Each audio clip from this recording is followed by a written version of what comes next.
तो दोस्तों finally Unimech aerospace IPO का अलॉटमेंट ऑलरेडी केप इंडिया साइट पे आ चुका है एंड अब इसका शेयर मंडे को आपके डीमेट अकाउंट में क्रेडिट कर दिया जाएगा एंड ट्यूसडे यानी 31 दिसंबर को इसका लिस्टिंग भी देखने को मिल जाएगा। तो ऐसे में दोस्तों जिन लोगों को भी इस आईपीओ का अलॉटमेंट मिला हुआ है वो बहुत ही कंफ्यूजन में है कि उन्हें इस आईपीओ में लिस्टिंग डे के दिन कैसी स्ट्रेटेजी बनानी चाहिए।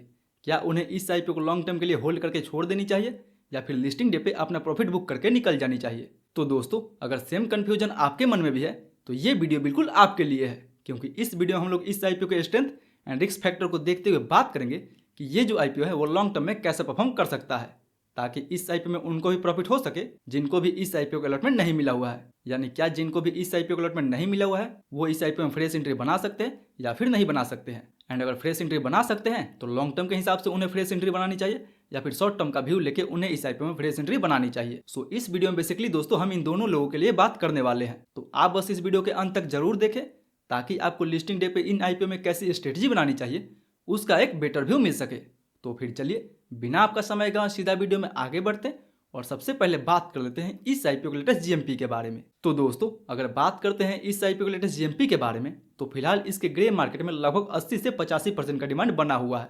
यानी अगर 85% के हिसाब से भी देखा जाए तो पर लॉट पे आपको लगभग 13,000 रुपए तक प्रॉफिट देखने को मिल सकता है। यानी दोस्तों इस आईपीओ में तो आपको जबरदस्त लिस्टिंग गेंस मिलने वाली है। बट अगर दोस्तों इतना जीएमपी को देखते हुए बात करें इस आईपीओ के एस्टिमेटेड लिस्टिंग प्राइस के बारे में तो दोस्तों इसका जो लिस्टिंग है वो 1400 से लेकर 1450 रुपए के बीच में हो सकता है। यानी देखा जाए दोस्तों तो इस आईपीओ का प्राइस पॉइंट 745 रुपए से लेकर 785 रुपए पर शेयर रखा गया था, बट उसके मुकाबले में ये 1400 से ऊपर लिस्ट हो सकता है। यानी देखा जाए तो इसमें आपको काफी शानदार लिस्टिंग गेंस मिलने वाला है। बट दोस्तों ये भी याद रहे कि जीएमपी एक टेंटेटिव गेन होता है जो मार्केट के सिचुएशंस के अनुसार कभी भी ऊपर नीचे हो सकता है, इसीलिए हमें कभी भी किसी भी आईपीओ के उसके जीएमपी पे पूरा विश्वास नहीं करनी चाहिए। सो में भी इसका लिस्टिंग 85% के ऊपर भी देखने को मिल सकता है या फिर 85% के नीचे भी देखने को मिल सकता है। बट दोस्तों इसका लिस्टिंग जहां भी हो उसके लिए हमें एक फुल प्रूफ स्ट्रेटेजी बना के चलनी चाहिए। तो फिर चलिए बात कर लेते हैं कि इस आईपीओ में हमें कैसी लिस्टिंग डे स्ट्रेटेजी बनानी चाहिए।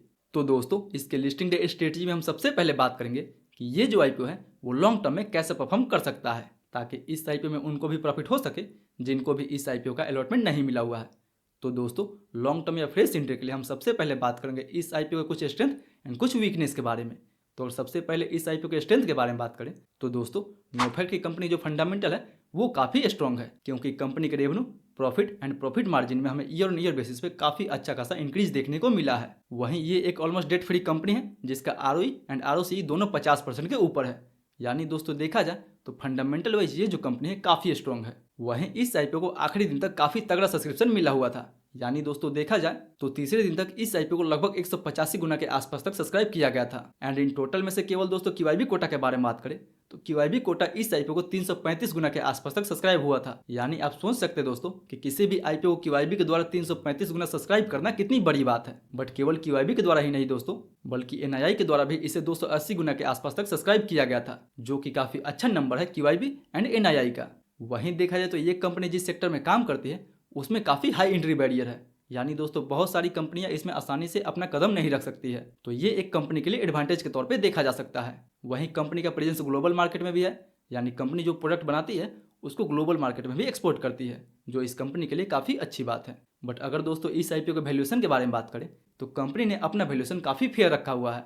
यानी ये कंपनी अपना जो वैल्यूएशन है अपने पीर ग्रुप के मुकाबले काफ़ी फेयर रखा हुआ है। सो अगर आप इस कंपनी को इसके पीर ग्रुप के साथ कंपेयर करते हैं तो दोस्तों यहाँ पे देख सकते हैं तो यूनिमैक का पी रेशियो लगभग 68 के आसपास है, जबकि पारस डिफेंस का पी रेशियो 89 के आसपास है, आजाद इंजीनियरिंग का पी रेशियो 142 के आसपास है, एमटार का 137 एंड डायनामाइट का 60 के आसपास है। यानी दोस्तों देखा जाए तो इसका वैल्यूएशन इसके पीर ग्रुप के हिसाब से काफी बेटर रखा गया है। एंड वहीं ये कंपनी अपने पीर ग्रुप के मुकाबले न केवल वैल्यूएशन वाइज अच्छी है बल्कि इसका ROE ROC and EBITDA margin इसके पीर ग्रुप से काफी बेटर है। यानी देखने में कंपनी का रेवेन्यू तो काफी कम है बट औरों पैरामीटर के मुकाबले काफी बेटर है। यानी ये जो कंपनी है वो छोटा पैकेट बड़ा धमाका है। बट वहीं दोस्तों अगर इस कंपनी के स्ट्रेंथ की तुलना में बात करते हैं इस कंपनी के रिस्क के बारे में तो दोस्तों ये कंपनी जिस सेक्टर में काम करती है उसमें कंपटीशन काफ़ी ज़्यादा हो चुका है। यानी इसी की जैसी मार्केट में बहुत सारी कंपनियां हैं जो पहले से इसी सेक्टर में काम करती है एंड उनके पास इस कंपनी के मुकाबले काफ़ी अच्छा खासा ऑर्डर बुक भी पड़ा हुआ है। सो इस सेक्टर में दोस्तों कंपटीशन तो काफ़ी ज़्यादा है। वहीं इन सब सेक्टर में बहुत ज़्यादा टैरिफ रेगुलेशन भी लगाया जाता है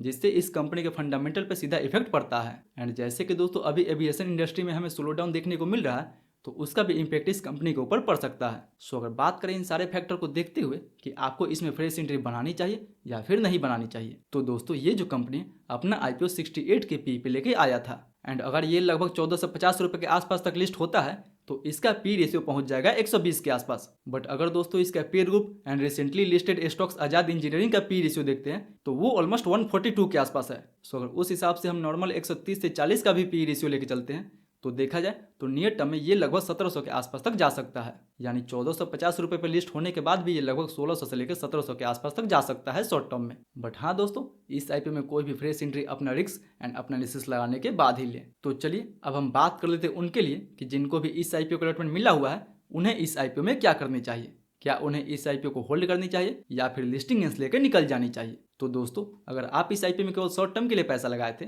तो शॉर्ट टर्म में आपको इस IPO से जितना भी लिस्टिंग गेंस मिल रहा है उतना लिस्टिंग गेंस लेके आप निकल सकते हैं, क्योंकि देखा जाए दोस्तों तो आपको पर शेयर पर लगभग 85% के आसपास तक लिस्टिंग गेंस मिल रहा है, जो काफ़ी ज़्यादा है।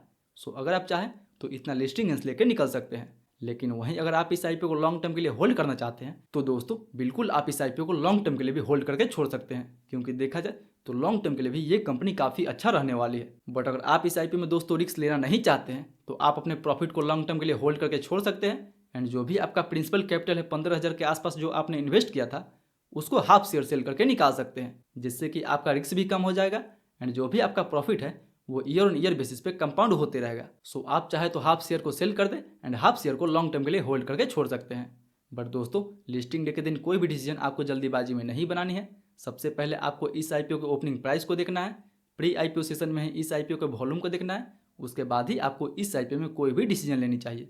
एंड दोस्तों अगर आप भी हमारे साथ मिलकर इस IPO के प्राइस एंड वॉल्यूम को अच्छे से एनालिसिस करना चाहते हैं तो उसके लिए मेक श्योर कि हमारे टेलीग्राम ग्रुप से जुड़ जाए एंड इस चैनल को भी सब्सक्राइब कर ले, क्योंकि यहाँ पे आपको हर IPO की लाइव लिस्टिंग भी देखने को मिलती है, जहाँ पे हम लोग हर IPO की लिस्टिंग के दिन उसके फ्रेश एंट्री एंड अपना टारगेट बुक करने के लिए डिटेल में डिस्कशन करते हैं। तो अगर आप भी लाइव में जुड़ना चाहते हैं तो मेक श्योर कि इस चैनल को जरूर सब्सक्राइब कर ले एंड हो सके तो टेलीग्राम ग्रुप को भी जरूर ज्वाइन कर ले, क्योंकि वहाँ पे आपको IPO से रिलेटेड सारी नोटिफिकेशन भी देखने को मिल जाता है, जो आपको सही डिसीजन बनाने में काफ़ी मदद करता है।